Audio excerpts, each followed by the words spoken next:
ഇപ്പോൾ വരുന്നൊരു വാർത്തയിലേക്ക്. ബിജെപിക്ക് പുതിയ സംസ്ഥാന അധ്യക്ഷൻ തിങ്കളാഴ്ച, ഞായറാഴ്ച നാമനിർദ്ദേശ പത്രിക സമർപ്പിക്കും. കേന്ദ്ര വരണാധികാരി പ്രഹ്ലാദ് ജോഷി പങ്കെടുക്കും. വിവരങ്ങളുമായി തിരുവനന്തപുരത്ത് നിന്ന് ശ്രീകാന്താണ് ചേരുന്നത്. ശ്രീകാന്ത്, ഈ സംസ്ഥാന അധ്യക്ഷൻ മാറുമെന്ന തരത്തിൽ വാർത്തകളുണ്ടായിരുന്നു. പിന്നീട് കെ സുരേന്ദ്രൻ തുടരും എന്ന് വന്നു. ഒപ്പം തന്നെ ജേക്കബ് തോമസ് സംസ്ഥാന അധ്യക്ഷനാകാൻ RSSന്റെ പിന്തുണയോടെ ശ്രമം നടത്തുന്നുവെന്ന വാർത്തകൾ. തിങ്കളാഴ്ച എന്തായാലും പുതിയ അധ്യക്ഷൻ വരുന്നുവെന്നാണോ ഇപ്പോഴത്തെ ഏറ്റവും പുതിയ വിവരം? അത് സ്ഥിരീകരിച്ചു കഴിഞ്ഞു. BJP സംസ്ഥാന അധ്യക്ഷ തെരഞ്ഞെടുപ്പ് അതുമായി ബന്ധപ്പെട്ട നടപടിക്രമങ്ങൾ ആരംഭിച്ചിട്ടുണ്ട്. ഞായറാഴ്ച നാമനിർദ്ദേശ പത്രിക സമർപ്പിക്കും.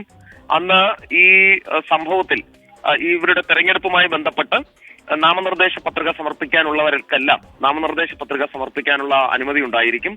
കേന്ദ്ര വരണാധികാരി പ്രഹ്ലാദ് ജോഷിക്കാണ് അതിന്റെ ചുമതല, നാമനിർദ്ദേശ പത്രിക സ്വീകരിക്കുന്ന ചുമതല. പ്രകാശ് ജാവ്ദേക്കർ, അപരാജിത സാരംഗി അടക്കമുള്ളവരും ഈ നാമനിർദ്ദേശ പത്രിക സ്വീകരിക്കുന്ന ചടങ്ങിനൊക്കെ ഉണ്ടാവുകയും ചെയ്യും. ശേഷം തിങ്കളാഴ്ച പുതിയ അധ്യക്ഷൻ ഔദ്യോഗികമായി ചുമതലയേക്കും എന്നാണ് മനസ്സിലാകുന്നത്. ഇപ്പോഴും കെ സുരേന്ദ്രൻ പട്ടികയിൽ നിന്നും പുറത്തുപോയിട്ടില്ല. കെ സുരേന്ദ്രൻ ആണ് ഒരു പക്ഷേ ഈ നാമനിർദ്ദേശ പത്രിക സമർപ്പിച്ച് അംഗീകരിക്കപ്പെടുന്നതെങ്കിൽ അദ്ദേഹത്തിന് തുടരാം.